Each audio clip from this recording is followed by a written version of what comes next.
Bismillahirrahmanirrahim. Alhamdulillah wassalatu wassalamu ala Rasulillah wa ala alihi wa sahbihi wa mawalah, amma ba'd. Qala Allah Ta'ala fi kitabihil aziz, a'udzu billahi minasy syaithanir rajim. Subhanaka la ilma lana illa ma 'allamtana innaka antal alimul hakim.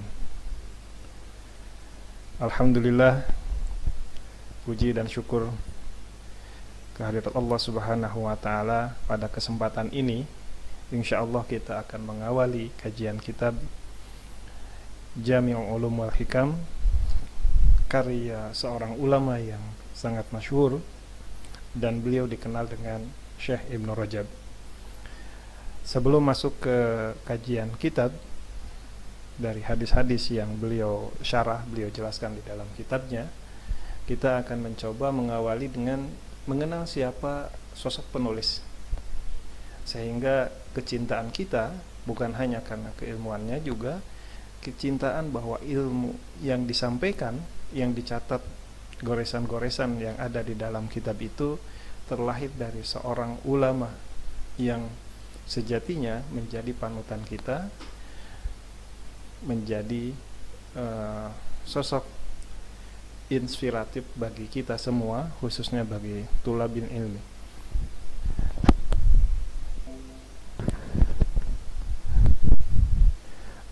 Nama beliau, ikhwan dan akhwat yang dimuliakan Allah,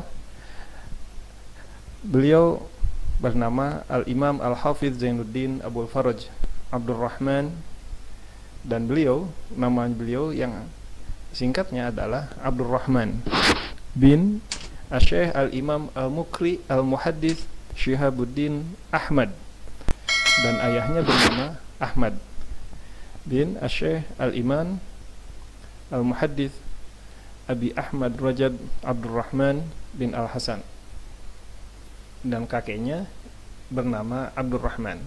Jadi singkatnya nama beliau itu adalah Abdurrahman bin Ahmad bin Abdurrahman. Beliau adalah Abdurrahman, ayahnya bernama Ahmad dan kakeknya bernama Abdurrahman, dan beliau dikenal dengan Ibnu Rajab. Maka ketika melihat dari di sini, maka kita yang dinisbahkan kepada beliau adalah nama kakeknya. Jadi beliau itu anak dari Rajab, dan Rajab itu adalah yang dimaksud bukan Ahmad, Syekh Ahmad, tetapi adalah Abdurrahman. Sehingga dan bagaimana Syekh Abdurrahman ini kakeknya itu dikenal dengan Rajab, wallahu alam. Tapi Rajab adalah dikenal, ada yang berpendapat bahwa beliau itu lahir di bulan Rajab, sehingga ini adalah, mungkin bahasa kitanya ini adalah anak yang dilahirkan di bulan Rajab gitu. Yang menarik di sini adalah beliau itu terlahir dari ayah yang cinta ilmu, sehingga bahkan di sini dikatakan Syekh Al-Imam Al-Mukri Al-Muhaddits Syihabuddin, ini adalah tidak semua orang mendapatkan gelar ini gitu. Jadi hanya orang-orang yang punya dedikasi yang tinggi untuk belajar ilmu. Dan yang kakeknya juga Syekh Al-Imam Al-Muhaddits, beliau adalah pecinta ilmu juga, sehingga beliau terlahir dari kakek, dari ayah yang ahli ilmu. Di ini bahkan di dalam riwayat yang disampaikan oleh para sejarawan, bahwa Syekh Ibnu Rajab ini, beliau menghadiri pertemuan yang diadakan oleh Syekh Abdurrahman kakeknya itu dalam halakoh hadis. Bahkan ada beberapa hadis yang diingatnya ketika saat itu, padahal usia beliau saat itu, Syekh Ibnu Rajab, yaitu Abdurrahman bin Ahmad, usianya baru 3 atau 4 dan 5 tahunan gitu. Dan di sini beliau terbentuk sejak kecil, hidup di dalam lingkungan yang penuh kecintaan kepada ilmu. Kemudian beliau lahir di Baghdad dan pindah ya ke Dimashq atau Damaskus ya. Kalau lihat, kita perhatikan bagaimana kondisi dinasti saat itu, dari Khalifah Khulafaur Rasyidin, kemudian dinasti Umayyah, kemudian masuk ke Bani Abbas ya. Kemudian di sini dinasti Abbasiyah, kemudian di sana ada yang di sini Crusades, yaitu perang salib. Saat itu terjadi perang salib yang cukup lama, dan yang paling dekat kejadian dengan kelahiran beliau adalah bagaimana bangsa Mongol datang kemudian menghancurkan pusat peradaban Islam, yaitu di Baghdad saat itu, yang akhirnya beberapa kerugian yang dialami oleh umat Islam sangat-sangat besar sekali. Bahkan dikatakan tidak pernah terjadi kejadian atau musibah saat itu seperti yang terjadi pada saat datangnya Mongol ke tempat itu. Sejahat-jahatnya orang jahat yang saat itu, lebih jahat lagi Mongol yang datang ke sana. Bukan hanya menghancurkan, membunuh penduduk Muslim, bahkan tidak pandang bulu, laki perempuan, muda tua muda semuanya dibunuh. Tapi juga ada pembakaran masjid-masjid, pusat-pusat keilmuan, dan ini yang sangat menyakitkan. Makanya banyak sekali manuskrip-manuskrip yang hilang dan tidak sampai ke kita, tetapi kabarnya sampai. Hanya beritanya saja yang sampai ke kita, tetapi ketika dicari kitab-kitabnya itu tidak sampai ke kita. Dan ini kita lihat ya, bagaimana masa kelahiran Ibnu Rajab. Secara politik itu ada Tatar yang tadi datang, kemudian ada perang salib. Sehingga kedua kejadian ini banyak mengorbankan kaum muslimin ya. Banyak para syuhada yang gugur, sehingga bukan hanya keilmuan para ulama yang hilang, tetapi juga kerugian-kerugian, terutama kerugian manuskrip-manuskrip keilmuan. Kemudian kondisi sosial ya, akhirnya terklasifikasi antara sultan, ada ulama, ada pedagang. Tapi yang terjadi saat itu bukan hanya perang politik yang terjadi seperti di awal, tetapi juga meluasnya wabah dan penyakit. Bahkan kalau kita perhatikan seperti sekarang saat ini, itu ketakutan-ketakutan ketika datang dan pendatang datang ke kampung kita, ke lokasi kita, itu sama persis dengan kondisi saat ini. Dan kita bisa membayangkan kondisi wabah, penyakit, berapa banyak yang gugur, bukan hanya gugur karena perang, tetapi juga gugur karena wabah dan penyakit, yang akhirnya menimbulkan bagaimana kondisi keilmuan saat itu. Ikhwafillah rahimakumullah, bisa dibayangkan gugurnya para syuhada yang tadi di perang, kemudian wabah penyakit, sehingga di lockdown di mana-mana. Keilmuan ini membangkitkan para ulama. Bagaimana para ulama itu, salah satunya untuk menyelamatkan dari Tatar tadi, mereka pergi ke Mesir dan Syam, yang akhirnya ini dijadikan perlindungan dari Tatar. Ketika berkumpul para ulama, karena mereka punya niat yang khalis lillahi ta'ala, mereka mengumpulkan para ulama itu untuk membangun sebuah majelis-majelis. Bahkan yang di masjid itu yang tadinya hanya satu orang, syekhnya menjadi bertambah lagi, kemudian semakin sibuk, bertambah lagi, akhirnya menjadi pusat-pusat pendidikan, pembinaan umat saat itu terjadi di Mesir dan Syam. Dan ini dipengaruhi oleh kondisi saat itu. Yang tadinya di Baghdad menjadi pusat keilmuan, karena Baghdad diluluh lantakan oleh Tatar, akhirnya para ulama itu menyelamatkan, pergi ke Mesir dan Syam. Kemudian juga dari Sultan itu memberikan penghormatan kepada para ulama. Kita mungkin mengenal adanya ilmu itu ditimbang berapa gram, berapa kilo, yang akhirnya diganti dengan emas gitu. Dan ini terjadi gitu. Kemudian juga tumbuhnya kesadaran para ulama untuk bangkit, yang akhirnya bangkit di sini diwujudkan dengan tadris ya, dengan ta'lim, kemudian dengan ta'lif. Jadi buku-buku yang dirampas oleh Tatar, akhirnya para ulama itu menyusun kembali kitab-kitab. Dan kita perhatikan di sini ya, ini secara khusus ya, nama-nama yang banyak memfokuskan dirinya dalam bidang hadis. Itu yang di Qarn Tsalits, Al-Qarn Tsalits, di abad ketiga kita bisa melihat ada Imam Ahmad bin Hambal, kemudian Imam Bukhari, Imam Muslim, Ibnu Majah, kemudian Imam Abu Dawud, kemudian Imam At-Tirmidzi, kemudian Imam An-Nasa'i di awal Qarn Rabi, ini di abad keempat ya. Kemudian Imam Ad-Daruqutni, Imam At-Tabrani. Ini banyak sekali, dan ada satu yang menjadi perhatian kita, yaitu di abad ke-7, yaitu Abu Zakaria An-Nawawi. Inilah yang kita kenal dengan Al-Imam An-Nawawi. Lalu bagaimana di masa kelahirannya Imam Ibnu Rajab?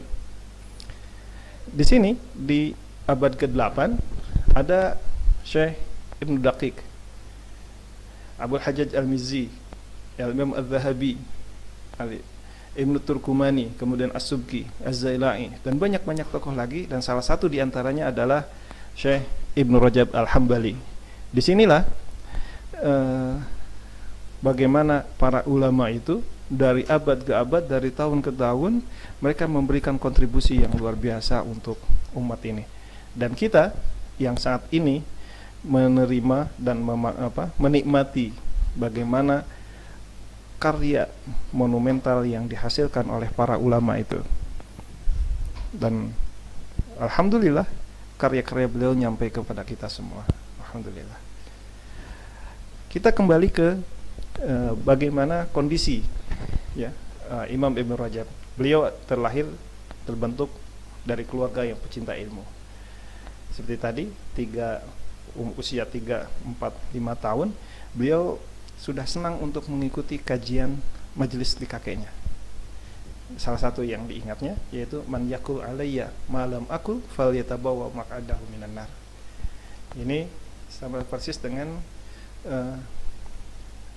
ada di hadis ini ya. Kemudian ayah Ibnu Rajab membawa anak-anaknya ke beberapa tempat ketika usia beliau dan saudara-saudaranya Ibnu Rajab ya, itu pada usia yang masih belia. Beliau bawa ke tempat-tempat di mana ada pusat pendidikan, pusat berkumpulnya ulama. Di sana ada ulama, beliau bawa, sehingga keberkahan dari hadirnya di majelis itu beliau datangkan anaknya, kemudian beliau juga duduk di sana. Dan akhirnya di sini menjadi satu keberkahan sehingga beliau tertanam sejak dini bagaimana mencintai para ulama, mencintai ilmu. Salah satu tempat yang di beberapa tempatnya seperti Damaskus, Syria ya, yang sekarang Damaskus Syria kita kenal itu, kemudian di Hijaz, kemudian Al-Quds, bahkan di beberapa tempat di Mekah juga. Kemudian bagaimana pendapat Ibnu Hajar tentang beliau? Beliau menyampaikan wa kana sahibu ibadatin, bahwa beliau itu adalah ahli ibadah, ahli tahajud.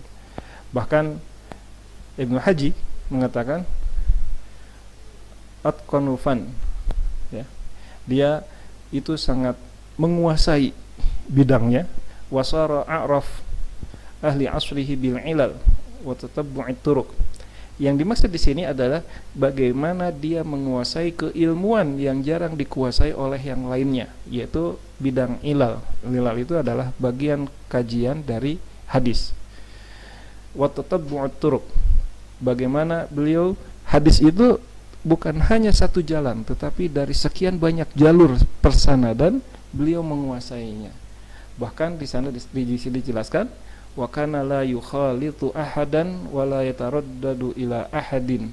Beliau itu mengenal dengan tegas orang per orang, rawi per rawi, sehingga beliau walaupun namanya sama, orang tuanya sama, kakeknya sama, tetapi biasanya ada terjadi seperti itu. dan beliau bisa membedakannya dengan jelas dan bagaimana derajat dari perawi itu sendiri. Kemudian yang lebih lagi, bagaimana kondisi beliau di akhir ketika di majelisnya, ya. Waqala Ibnu Ahmad, ya, wa kanat majalis tadhkirihi lil qulub shari'ah walin nasi 'ammah mubarakah nafi'ah istama'atil firaq alaihi wa malatil qulub bil mahabbah ilaihi. Ketika beliau mengadakan majelis-majelis zikir, majelis-majelis tausiahnya, beliau sangat diminati oleh orang-orang umat ini semua. Bahkan berbeda orang, berbeda kelompok, berbeda mazhab, semua datang. Walaupun berbeda mazhab, beliau tidak menunjukkan ta'assub terhadap satu mazhab, sehingga semua menikmati, mengambil manfaat dari majelisnya. Bahkan semua orang seakan-akan semua jatuh hati dan mencintai Syekh Ibnu Rajab ini. Dan yang penting salah satunya adalah bahwa beliau bermulazamah dengan Ibnu Qayyim al-Jauziyah, yaitu muridnya Ibnu Taimiyah hingga wafat. Setelah sekembalinya dari Mekah, beliau tinggal di Damaskus, ya. Kemudian bermulazamah. Bermulazamah itu bukan hanya thalabul ilmi, tetapi beliau thalabul ilmi dan mengikuti, menyertai, mendampingi bagaimana beliau melakukan tadrisnya, kemudian apa yang disampaikannya, kemudian mengikuti langkah demi langkah, seakan-akan tidak ada yang terpisahkan. Sama seperti apa yang dilakukan oleh salah satu sahabat yang beliau itu masuk Islam di akhir-akhir, ya, sebelum wafat Nabi Muhammad SAW, tetapi paling banyak meriwayatkan hadis, yaitu Abu Hurairah radhiyallahu an. Karena beliau bermulazamah, beliau mengikuti, bahkan beliau seakan-akan tidak ingin melepaskan kesempatan-kesempatan yang berharga itu bersama Rasulullah. Tidak ingin lepas, tidak ingin menyia-nyiakan kesempatan itu. Yang akhirnya beliau banyak menyampaikan apa yang tidak tersampaikan oleh para sahabat yang lainnya. Dan ini bermulazamah. Beliau wafat di Damaskus pada tahun 795, yaitu di akhir abad ke-8, dalam usia yang mungkin bagi kita itu cukup muda, yaitu 59 tahun. Dan ada kisah yang menarik. Beberapa hari sebelum beliau wafat, beliau mendatangi satu tempat kuburan, kemudian meminta salah satu penggali kuburan untuk menggali kuburnya. Yang menarik apa? Setelah dikuburkan, ini ukurannya sekian, sekian, sekian. Kemudian didatangi lagi, udah selesai. Beliau turun ke bawah, kemudian ada tempat legokan di dalamnya biasanya. Kemudian beliau masuk di sana, seakan-akan beliau adalah mayat gitu. Apakah kekurangan apa istilahnya, apakah pas atau sempit atau gimana, sampai beliau mengatakan bagus, ini sudah pas. Bingung penggali kubur itu, ini untuk apa gitu. Ternyata beberapa hari kemudian beliau datang, dan persis seperti dia datang saat beliau masih hidup, dia datang kembali setelah menjadi mayat. Dan ini bagaimana seorang ulama mempersiapkan menghadapi hari akhirnya untuk menghadap Robnya, sangat luar biasa gitu. Kemudian dari rihlah, ya, rihlah ilmiah, ikhwah fillah rahimakumullah, bahwa para ulama saat itu ada satu pengorbanan yang luar biasa untuk mendapatkan keilmuan itu. Mereka melakukan rihlah, bepergian, safar, bahkan safar yang tidak dengan kondisi yang saat itu. Jangan dibayangkan saat ini dengan banyaknya fasilitas komunikasi, kemudian transportasi, bisa naik pesawat, kemudian bisa bolak-balik dalam sehari 2 hari gitu. Ini para Syekh Ibnu Rajab ini bersama ayah dan saudara-saudaranya pergi ke beberapa tempat untuk talaki, Di antaranya adalah Damaskus, beliau ketemu dengan belajar dari Syekh Muhammad Al-Khabbaz. Kemudian di Mesir salah satunya Syekh Abil Fath, kemudian di Nablus pada muridnya Syekh Abdul Hafiz ya. Kemudian di Al-Quds beliau belajar pada Syekh Abi Sa'id. Lalu kembali ke kota kelahirannya di Baghdad, dan pada tahun 748 Hijriah beliau berangkat haji. Di Mekah, karena beliau cinta ilmu, kemudian saat di sela-sela menunggu manasik haji, ternyata beliau memanfaatkan waktunya untuk belajar dari Syekh Abil Hafiz Omar bin Ali. Kemudian kembali ke Damaskus, yaitu mulazamah kepada Syekh Ibnu Qayyim hingga wafat. Kemudian pada tahun 763 Hijriah beliau kembali melaksanakan haji dan bertemu dengan para ulama, muzakaroh di sana, silaturahim dengan para ulama di Mina. Dan kalau yang pernah berangkat haji di Mina itu ada beberapa waktu yang waktu itu hanya untuk zikir dan mabit di Mina, sehingga ini dimanfaatkan oleh beliau untuk silaturahim dan bertemu dengan para ulama. Lalu setelah kembalinya dari Mekah, beliau menetap di Damaskus hingga wafat. Dan beliau sibukkan dengan tabligh, ta'lim dan tadris. Ini gambaran bagaimana ketika beliau kecil dari Baghdad menuju ke Damaskus, itu kalau pakai mobil ya, itu 8, yang paling cepat 8 jam, 9 jam ya. Dan jalannya itu bukan seperti jalan sekarang, aspal. Kemudian paling banter naik onta, naik kuda, atau naik keledai gitu. Bisa mungkin berapa, sehari 2 hari ya gitu. Dan ini dilakukan oleh para ulama yang sepertinya saya yakin sekali pengorbanan yang beliau lakukan untuk safar ini yang menjadikan ilmu yang beliau tulis, ilmu yang beliau sampaikan itu penuh berkah ya. Kemudian ada beberapa guru di sini, Qadil Qudat Abu Abbas ya, Syekh Ahmad bin Al-Hasan. Kemudian yang menarik di sini, di dalam Islam itu sangat memperhatikan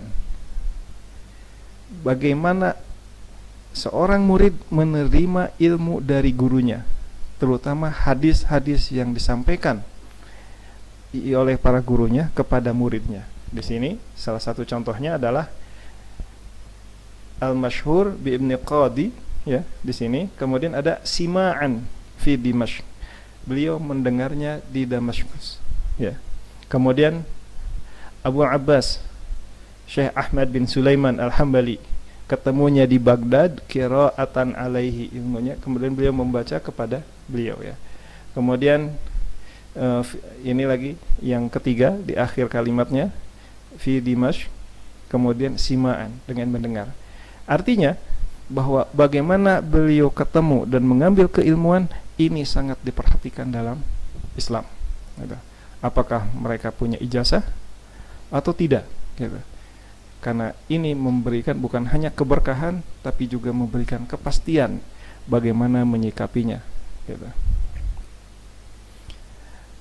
Ini masih yang disampaikan oleh Syekh Ibnu Hajar, pendapatnya tentang beliau ini, bahwa beliau mahir ya fi fununil hadis, asma'an wa rijalan wa ilalan wa turuqan wa isla'an ala ma'anihi, bahwa beliau dalam bidang hadis itu beliau sangat mendalami, menguasai nama-nama perawi, kemudian apa aja ilalnya dalam sebuah hadis, kemudian bagaimana jalan-jalan atau sanadnya ya di dalam hadis itu, wattila'an ala ma'anihi, kemudian mengkaji, menggali bagaimana makna-makna yang terkandung di dalamnya.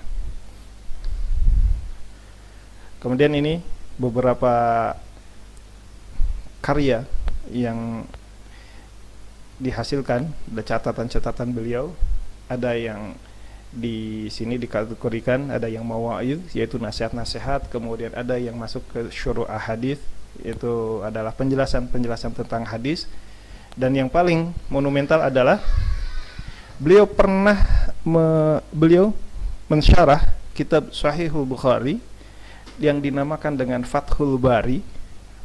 Dan mungkin kita thalibul ilmi mengenal Fathul Bari itu Fathul Bari lil Imam Ibnu Hajar Al-Asqalani.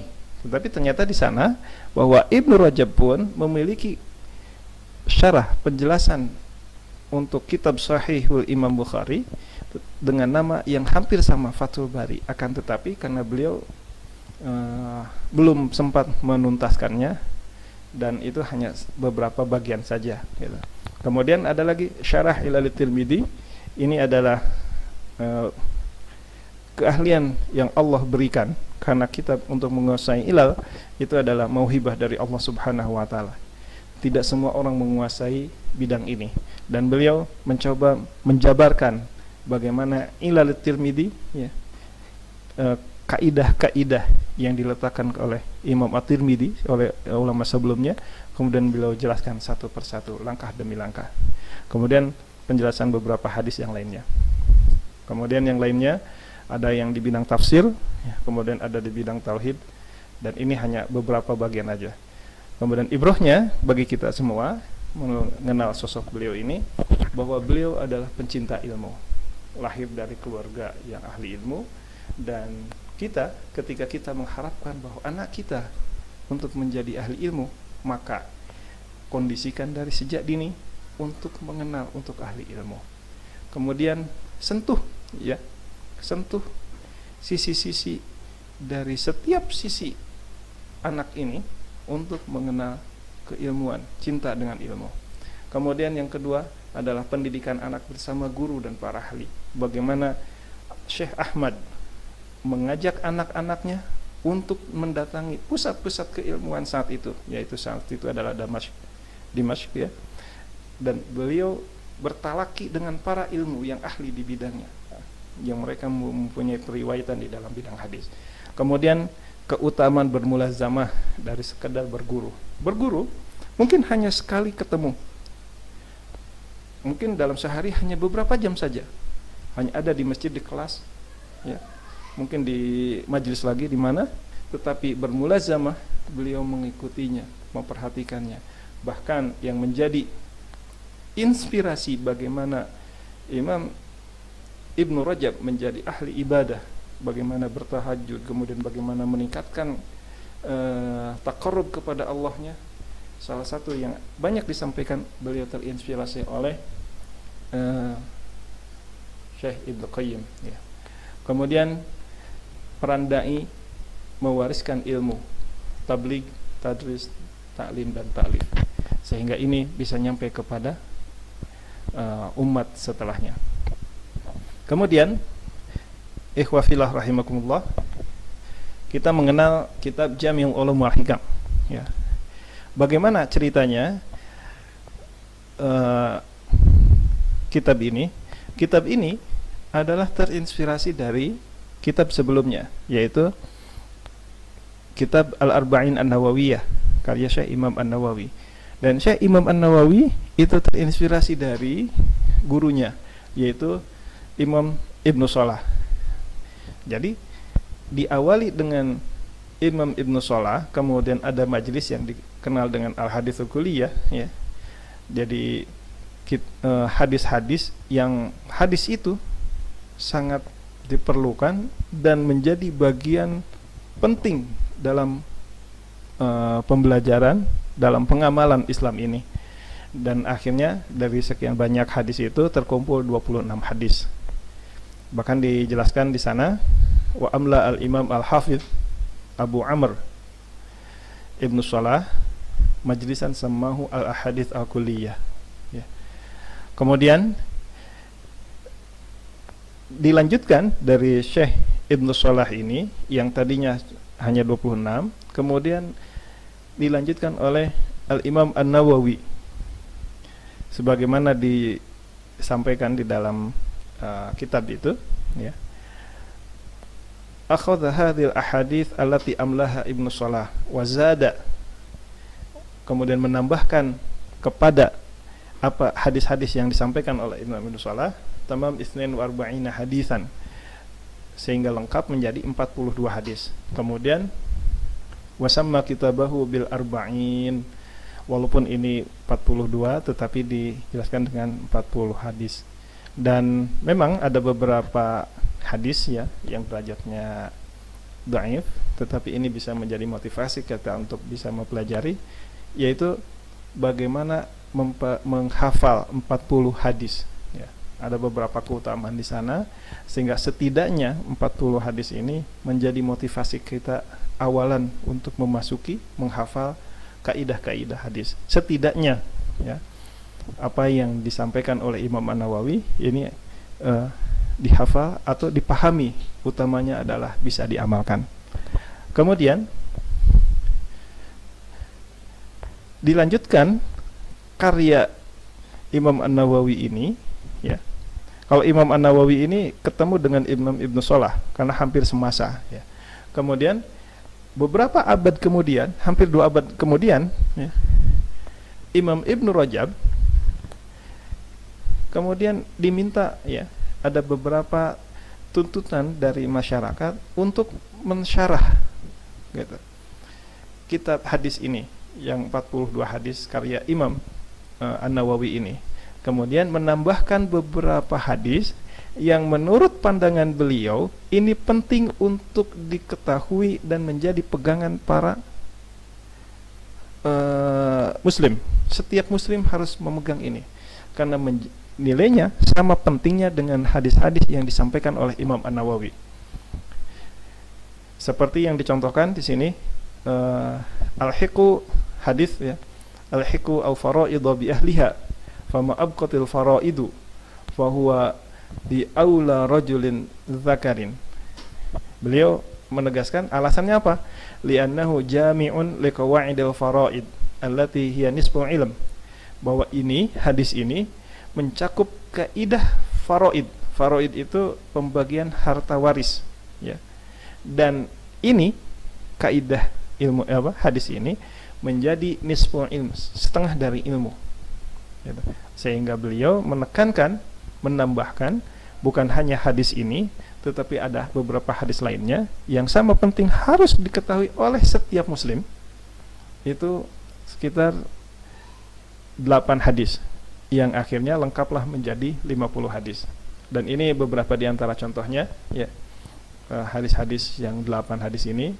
Dan kesimpulannya di sini ringkasannya diawali oleh Imam Ibnu Shalah, kemudian dilanjutkan oleh Imam An-Nawawi, kemudian dilanjutkan beberapa abad ya, hampir 2 abad kemudian oleh Imam Ibnu Rajab. Ya. Apakah benar ikhwat fillah rahimakumullah bahwa kitab ini adalah karya beliau?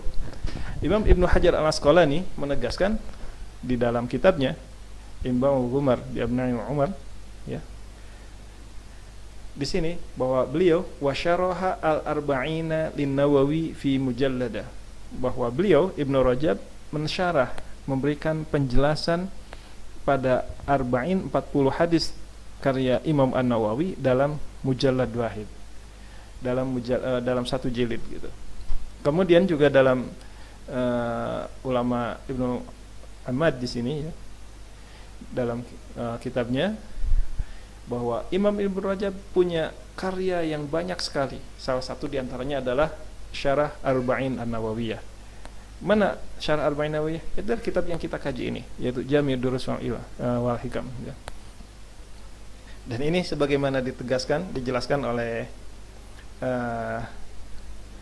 Khairuddin Az-Zarkali fil A'lam, faqala rahimahullah min kutubihi, dari kitabnya Syarh Jami' At-Tirmidzi wa Jami'u Ulum wal Hikam ya.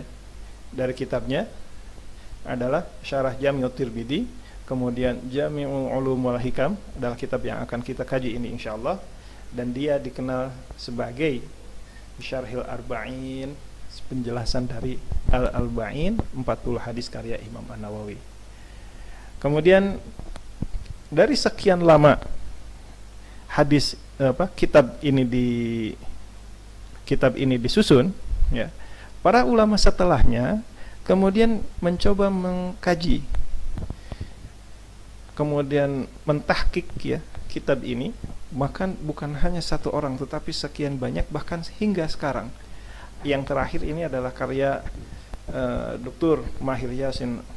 Ini beliau mencoba mengkaji kembali, kemudian memberikan catatan-catatan kaki ya, kemudian memberikan catatan dalam setiap hadisnya, kemudian ayat-ayatnya, kemudian ada beberapa kalimat dijelaskan, kemudian tokoh-tokoh yang disampaikan dalam kitab Jami' Ulum wal Hikam ini. Dan ini kitab yang bisa kita download di internet, dan ini sangat bermanfaat sekali sehingga memudahkan kita, terutama memudahkan para tulabul ilm ya, untuk mengkaji dan memahami, setidaknya membaca kitab karya Syekh Ibnu Rajab ini. Dan mudah-mudahan Allah memberkahi ilmu yang disampaikan oleh beliau, dan kita bisa mengambil manfaat, dan terutama pahala yang disampaikan oleh beliau dan oleh sebelumnya oleh Imam Nawawi dan Ibnu Salah. Semoga Allah memberikan kelipatan pahalanya, dan kita bisa menerima, bisa mengambil manfaat dari apa yang disampaikan di dalam kitab Jami' Ulum wal Hikam ini. Ini sekilas, ikhwafillah, ini sekilas saja dari apa yang informasi tentang kitab yang akan kita kaji ini, Jami' Ulum wal Hikam. Tentu di sana banyak sekali informasi-informasi atau hal-hal penting lainnya di dalam kitab ini.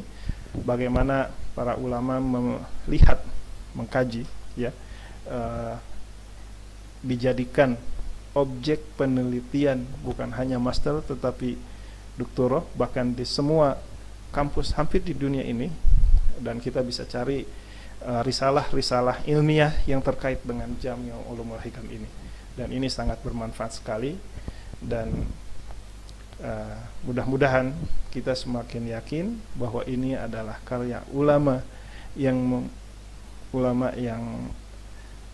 mengikuti salafus soleh, sehingga kita bisa semakin yakin apa yang disampaikan ini adalah ilmu yang bermanfaat, yang insya Allah sangat bermanfaat untuk kehidupan kita, baik secara pribadi, dalam kehidupan pribadi, dalam kehidupan bermasyarakat insya Allah.